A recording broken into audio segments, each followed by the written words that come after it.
Well, this is Teddy Ray. I'm talking today with Dr. Ron Sider. Dr. Sider is one of the most prominent and thoughtful theologians in our world today, especially in the area of social concerns. He's the founder of Evangelicals for Social Action. He's written a number of books that you might have heard of, including Rich Christians in an Age of Hunger. He wrote a book called Completely Pro-Life about the sanctity of life. Good News, Good Works about the combination of those two, and most recently two books called The Early Church on Killing, which is a survey of everything that we see in those early church documents about killing, and a book called Nonviolent Action. So given everything that you've been looking at through your whole career, Dr. Sider, I would imagine you have something to say about the Syrian refugee discussions going on right now. Yes, I'm saddened by what a number of people are saying. I think that, the Bible says pretty clearly that God and God's people have a special concern for widows and orphans and the sojourner, which is to say the refugee, the person who is not a citizen of the country but who lives in one's area. And again and again and again, the prophets say that God has a special concern for those people and that God's people are supposed to have a special concern for those people. So just in terms of basic biblical teaching, there's an enormous emphasis in the scripture on God's demand that his people have a very special concern for the sojourner, for the stranger, for the, if you will, the refugee. Mm-hmm. And then, of course, American history is a whole history of people who are fleeing from one kind of problem or terror and another. Almost all of us in this country are immigrants. The exception being the Native Americans who still survive after centuries of really tragic abuse on the part of us European immigrants. And of course, in some ways, African Americans, they certainly didn't come here willingly. They were brought as slaves. But almost all of us are foreigners. And so I think our own history, give me your tired, your poor, your struggling masses yearning to breathe free, all of that speaks in terms of this country being a very special place, unusual in its openness to embracing people from other places. And it's sad when that long, distinguished, and really very biblical history in some important ways is being ignored and trampled upon by people today. Yeah, you just did something really interesting there. You talked about the history of the biblical people and everything that we see in the Bible, and then you connected to American history. And I've actually heard a number of people doing the opposite, saying, look, that's the history of this theocracy, God's people, and we can't claim that today, and we can't impose our religion on other people here. So even if we think we should welcome refugees, politically, the top duty of our government is to protect people. And we're not sure that we're protecting them either from physical harm or even we have high unemployment right now. Why would we bring more people in to take more jobs when Americans need jobs? And they've actually argued that there's a diversion and we shouldn't impose our religion on other people. Anything that you would say to Americans, American Christians that are making that point right now?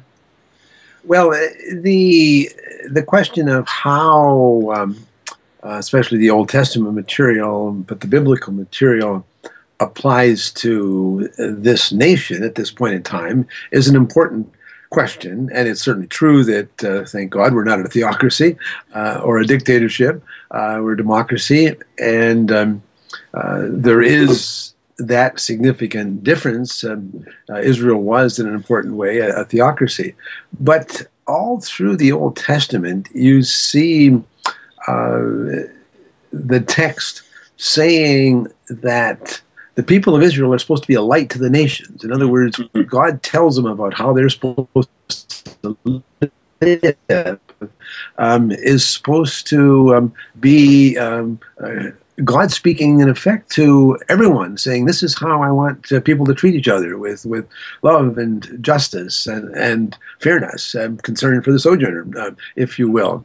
And furthermore, the Old Testament again and again applies the kinds of norms that the prophets applied to Israel, applies them to other nations. In Amos chapters 1 and 2, you see Amos talking about evil things that other surrounding nations have done, and he says God's going to punish them for those things.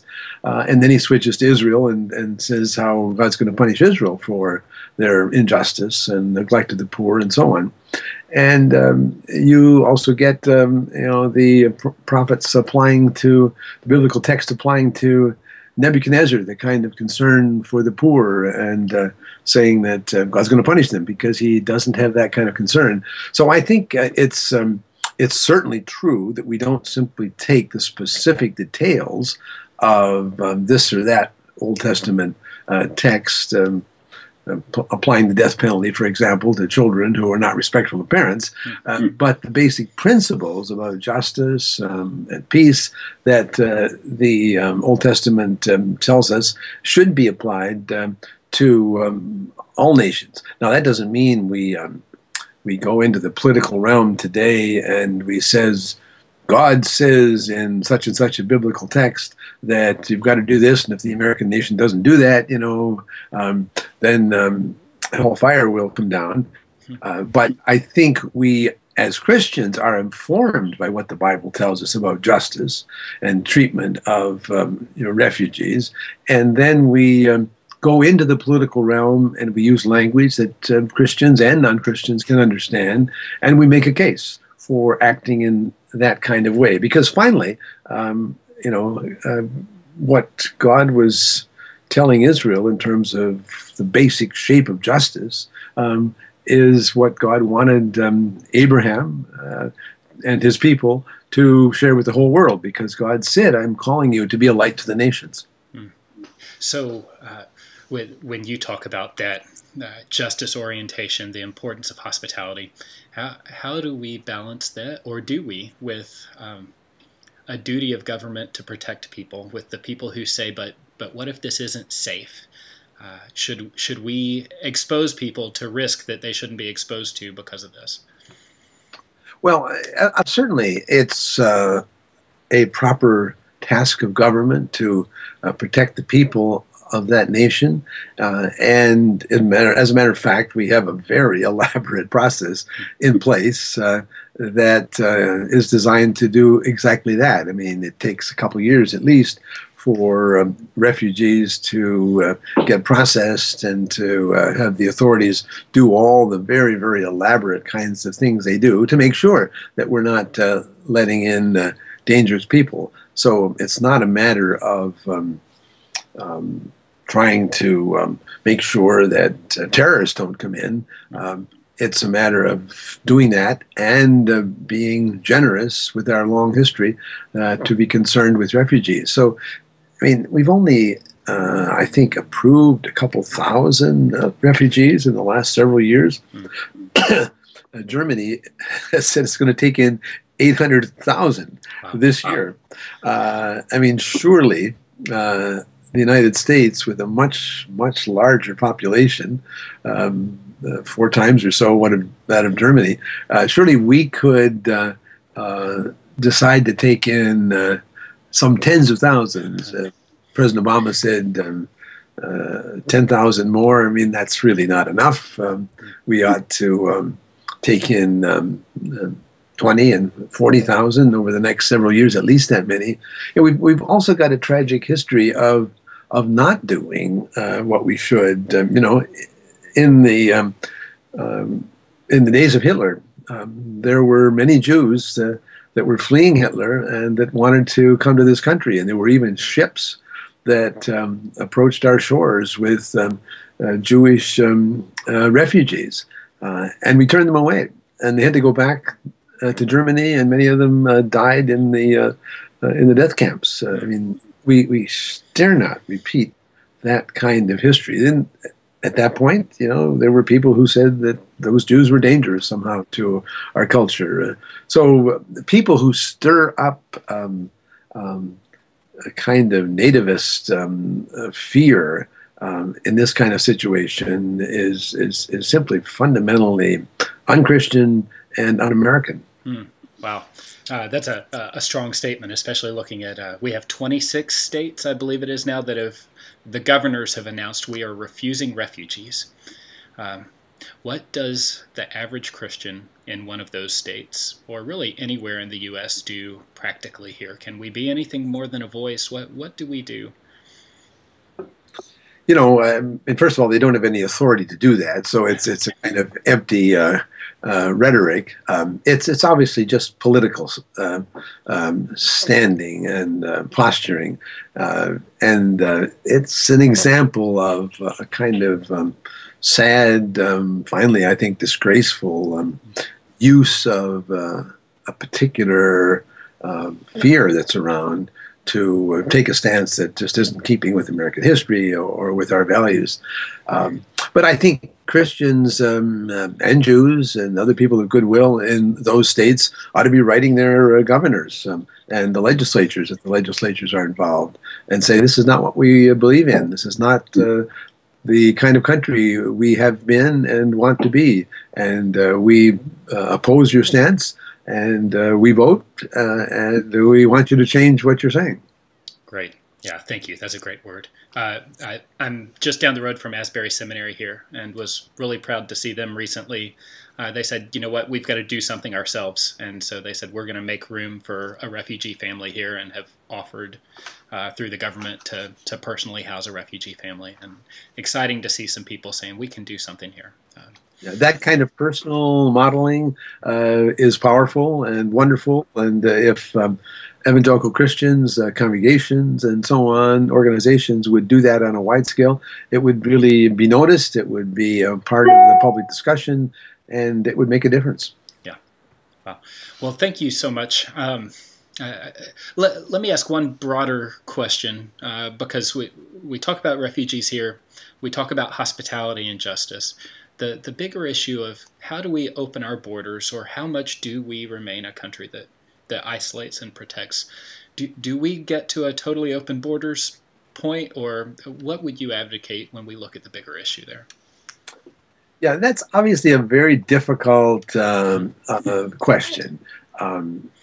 I don't think that a biblical framework means that we must have totally open borders, but I also think it's the case that there's no biblical justification for saying that the people in one particular geographic area, which happens, as we know, to be very beneficial and bountiful in the U.S., that we've got all the right to all that wealth and abundance just to keep for ourselves and not to share with people in other places. That contradicts any kind of biblical teaching from Jesus that we're supposed to love our neighbor, and the neighbor is anybody in need, and not just one's own ethnic or religious group.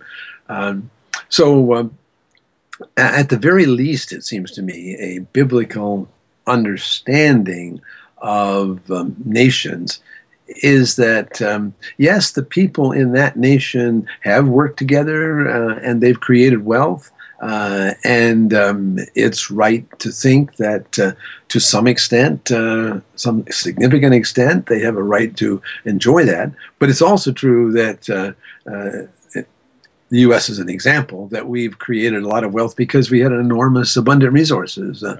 Land and favorable climate and all kinds of natural resources.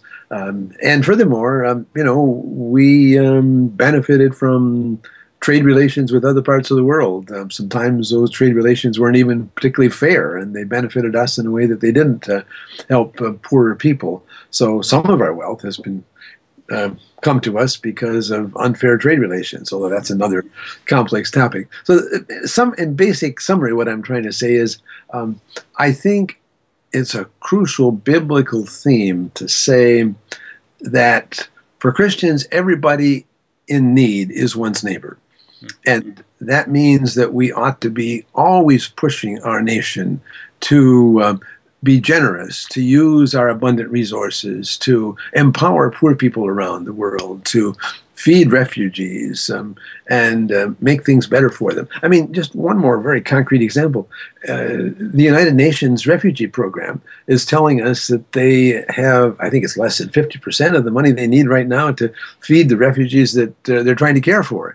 I mean, it would be no problem at all for the U.S. to say, we'll give another $5 billion this year so that we can feed and care in a decent way for the refugees in Jordan and Lebanon and in Turkey, some of whom are flooding into Europe in a way that creates problems. At the very least, we ought to immediately provide generous funding for both governmental programs like the UN Refugee Program and private agencies. Christians should give vastly new sums to programs of evangelical and other Christian agencies that are working with the refugees in those parts of the world. So one thing to do immediately is a lot more funding for the refugees who are fleeing Syria and Iraq, but living in surrounding countries in desperate kinds of circumstances. Yeah, that's an interesting point, because some of the people I've heard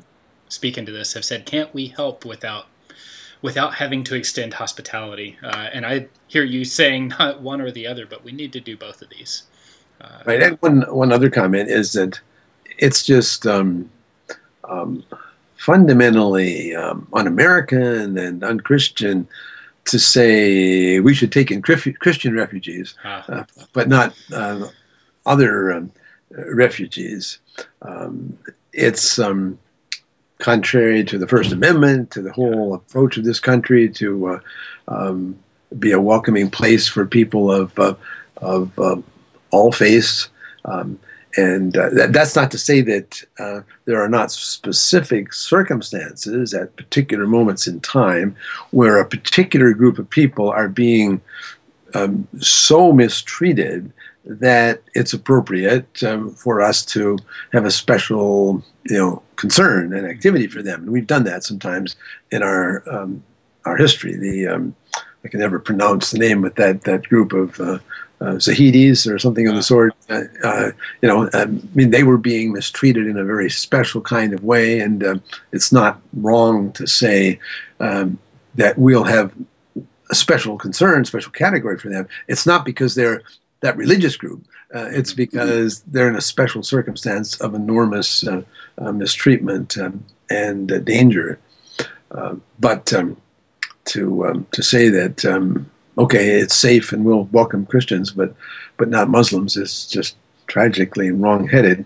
And it's really sad when we have prominent evangelical leaders who make sweeping statements about Islam as an evil religion. Now, I think there are significant parts of Islam that are finally wrong, but it's certainly not true that there are no good parts of Islam, and it's certainly not true that all Muslims are terrorists, which some people tend to imply, although hardly anybody is that crude to say it directly. And it's desperately urgent that Christians, especially evangelical Christians, at this point in time, reach out and get to know Muslims better. Now, it's true that ISIS and related kinds of groups are a dangerous threat to the world. That kind of terrorism, grounded in a very wrong-headed, finally un-Muslim view of Islam, is a real threat in the world. But almost all of our political leaders acknowledge that long-term, you're not going to defeat that primarily with arms. You've got to defeat it at the level of ideas, at the level of economic development, at the level of hope for the young people in those countries that can't find a job and in desperation turn to violent terrorist groups. And that means that we need to get to know Muslims in this country, one-on-one. It means that we need to have our Christian agencies doing better economic development in poor Muslim countries. It means that in all kinds of ways, Christians need to have a much better understanding and relationship with Muslims than we do at this point in time. That's a great point. I'm going to underscore that again. You said it's desperately important that evangelicals today get to know Muslim believers. I think that's a great point to end on. I know we're out of time here, and just want to thank you again for your time today, Dr. Sider. Commend again to anyone watching or listening to this. Some of Dr. Sider's books, you can find a number of them on Amazon. Most recently, again, some issues related to justice, the early church on killing and nonviolent action. I hope you might find a chance to pick one of those up. Dr. Sider, thanks again. Really appreciate your time. Glad to be with you. Yeah, have a good day. Thanks.